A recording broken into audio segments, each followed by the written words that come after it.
les amis, je vais vous parler d'un leurre qui est tout nouveau sur la boutique. Alors je pense pas que vous avez dû pêcher avec parce qu'il est sorti limite de la fermeture. Donc c'était un peu juste.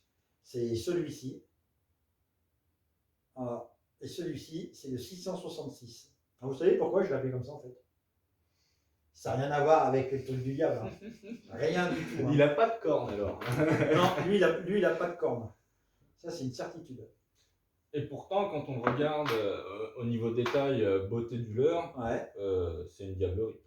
C'est une vraie diablerie. Ah, ça, c'est... Bah, toi, j'ai pas pensé. Et il est ça. très très beau. Mais en fait, c'est simple. Parce que tu vois, du coup, c'est 2 plaques de balsa de 33. D'accord. Tu vois. Ouais. La longueur, et ben, de la longueur, il fait 6 cm. Et le poids, il fait 6 grammes. D'accord. Donc Okay. 6 mm d'épais, 6 cm de long, 6 grammes. 6 grammes. 666. Simple, efficace. L'avantage des plaques de balsa que tu peux mettre comme ça, tu vois. Alors, ce qu'il y a, c'est sur ce leurre-là, moi, si tu veux, quand j'étais chez Smith à l'époque, on a vu que des leurres ronds, en fait, si tu veux, du classique. D'accord. Ouais, tu vois. Et là, ils ont sorti un leurre flat, qui est le D-Insight. Tu vois, il y en a un là. Très bon leurre, très beau leurre. Hein. Donc, ce leurre-là. Voilà. Qui a largement fait ses preuves. Hein. Qui a largement fait ses preuves. Donc, un flat, leurre tout plat. Donc ça, bah, quand tu as commencé à traverser tes petites veines d'eau, toi, les appuis qui sont dessus, tu avais un petit rolling vachement sympathique. Sauf que bah, tu as des leurres malgré tout qui sont creux. Donc quand tu veux lancer assez loin, je veux dire au-delà des 10 mètres, puis tu as un petit peu de vent, bah, du coup, bah, tu as une prise au vent qui est terrible. Et puis quand tu dois être précis, comme chez nous, dans le calcaire, bah, tu perds ta précision. Et c'est efficace, mais au niveau précision, tu as un peu de perte. T'as perdu. Et puis, entre les différentes tailles, moi, je voulais quelque chose de plus compact, si tu veux. D'accord. Donc on a repris la globalité du leurre, tu vois. Donc on a cette arrière coupée que tu vois ici là, ouais, exactement, qui est comme le leurre. Bah maintenant en fait si tu veux, non, tous les leurres, là il est plus arrondi si tu veux. Il est plus arrondi mais il est situé à peu près. Il est meilleur et t'adaptes. Donc on a gardé ça pour faire un rappel de cœur si tu veux au D-Insight. C'est mon rappel de cœur. Et après sur la forme c'est beaucoup plus arrondi. Tu vois, là on peut le voir, là on est plus arrondi si tu veux. On n'a pas les flancs extra plats, mais on est assez haut. C'est-à-dire qu'au lieu de pouvoir pêcher que dans les traversées de courant, où tu as l'appui sur le leurre, je vais pouvoir pêcher derrière et après de mon courant si tu veux. Donc, parce que comme il est plus arrondi, il est beaucoup plus fluide. Et ce qu'il y a, c'est sur le lancer. Tu vois, comme il est moins rétréci et un peu moins haut, donc un peu plus trapu. On voit bien dessus, tu vois, si tu regardes les différences. C'est bien. Tu vois, c'est beaucoup plus trapu. Il est plus long déjà au niveau de la taille. Voilà. Et donc ça me permet, si tu veux, aller de là à 15 mètres, je vais être précis. C'est-à-dire que je vais avoir il va bien partir, moi je pêche qu'un revers. Et en profondeur de nage le profondeur de nage, bah, comme tu veux, je fais 6 grammes. C'est un sinking.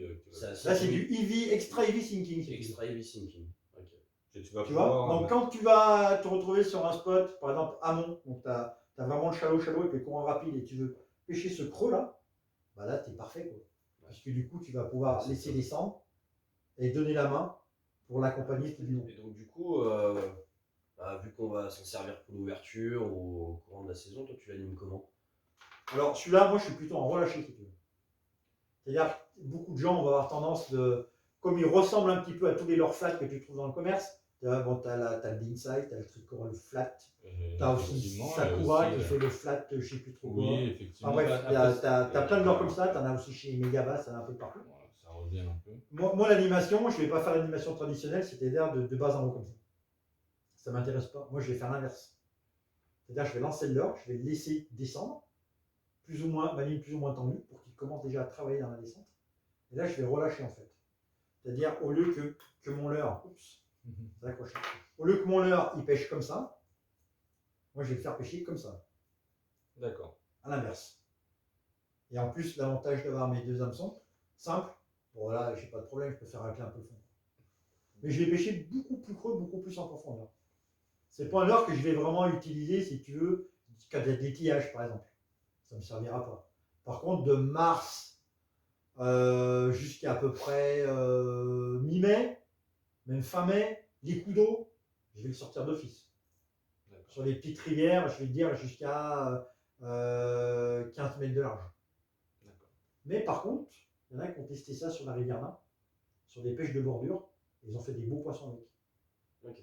Parce que c'est pas parce qu'une truite elle fait 70 qu'elle va manger que des grosses proies. Quand tu prends les verrons, toute l'année ils sont assez petits. Après, mine de rien, tu dis ne pas manger que des grosses proies. Visuellement, en tout cas, l'impact, tu proposes déjà quand même une belle bouchée. Et je pense quand même qu'avec ces gros flancs, tu dois avoir un signal lumineux qui doit être assez important. Ça doit bien flasher dans l'eau. Et c'est pour ça, oui. Les premiers tests qui ont été faits, c'était fait en lac de montagne. Vraiment les tout premiers. Pour en fait, si tu veux, dans les eaux assez cristallines des lacs de montagne, voir à longue distance, si tu veux, les reflets que tu peux avoir. On ne voit pas forcément dans nos petites rivières. Ouais. Tu vois, quand tu jettes assez loin, ça fait quand même 6 grammes. Donc si tu as une canne adaptée, tu jettes quand même assez loin. On n'a pas mesuré non plus au pied à coulisses. Ça doit lancer. Mais ça lance très loin. Et tu vois, du coup, en subsurface, de lui mettre des coups forcément de bas en haut pour le coup. Tu vois, pour vraiment qu'il parte sur les flancs. Et là, tu vois vraiment la lumière qu'il peut projeter. Effectivement. Tu vois vraiment si flanc sur flanc, ça marche. Donc on peut dire que malgré sa taille, donc sur un 6 cm, qui est pas, enfin aujourd'hui c'est une taille classique, dans le leurre pour pêcher la truite, on est sur du 60, 63, 58, ça reste dans les tailles classiques. Le plus classique quand même, ça reste taille 50. Ouais. Enfin, après c'est évolué un petit peu, parce qu'aujourd'hui les gens... C'est des tailles que j'utilise assez facilement, les 58, 60, 63. Ouais, mais toi, parce qu'en bas de chez toi, tu as des gros poissons. Voilà, j'ai des gros poissons. Mais pour un leurre de cette dimension-là, que je trouve, qui est un peu plus gros que le classique, tu vas quand même avoir un gros impact lumineux. Tu vas quand même avoir quelque chose qui se retrouvera peut-être sur des leurres qui sont plus gros en taille, plus longs. Bah ouais, puis ce qu'il y a, c'est que là, du coup, tu vas faire une pêche beaucoup plus agressive. Effectivement. Là, tu vas le voir, tu vas commencer là à rentrer dans du leurre un peu, je vais même dire. Même si son animation si tu veux, à parler a l'air assez de lente. prospection. Ouais. Même si son animation a l'air assez lente et assez.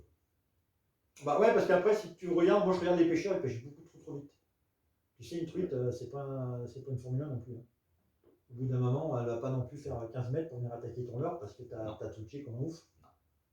Tu vois, alors quand tu as quelque chose qui arrive, qui est assez planant, on va dire, tu vois, malgré que ça fait 6 grammes, c'est grâce à ses formes, si tu veux, il est haut et arrondi. Tu vois, donc quand tu le jettes dans l'eau comme ça dans une piscine, il descend pas comme une pierre. Ouais, il est comme ça. D'accord. Donc il pêche à la descente.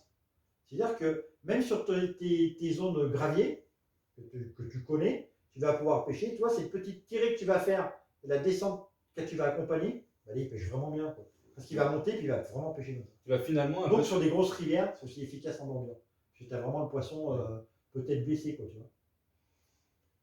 Finalement, c'est un peu une utilisation un peu typée spoon, un peu typée un peu ondulante. Tu vas beaucoup utiliser le papillonnement du leurre et beaucoup utiliser le moment de relâcher finalement sur ton leurre. Bah, là, en fait, si tu veux, tu peux, si tu as vraiment envie de l'utiliser, tu peux faire n'importe quelle animation.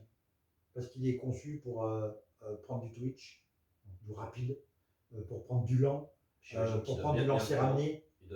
Tu peux pêcher loin, il tient très très bien le courant. J'ai fait des vidéos, si tu veux, vraiment face au courant, puis tirer, tu vois, fort, pour voir s'il décroche. Ça décroche pas, mais il n'a pas été conçu pour ça. Il était conçu pour plutôt pêcher sur de la relâche. Tu vois, tu as ton courant rapide, et là tu as ta fosse qui s'amorce. Tu sais où sont les poissons en général quand tu pêches. Finalement, donc souvent les leurres, en fait, soit ils raclent trop le fond, soit ils passent au-dessus. Tu vois, donc là, il faut que ça vienne dans la gueule de la truite. Et là, tu peux te permettre. Parce que tu vois, moi, je vais plutôt pêcher en faisant de la relâche. Tu vois, mon animation, je vais la faire comme ça. Ouais. C'est quelque chose. Tu vois, au lieu de faire comme ça, de ramener de haut en bas, je vais faire comme ça. Je vais appuyer, si tu veux. Vraiment appuyer et retenir. Pour que le leurre, en fait, il parte comme ça.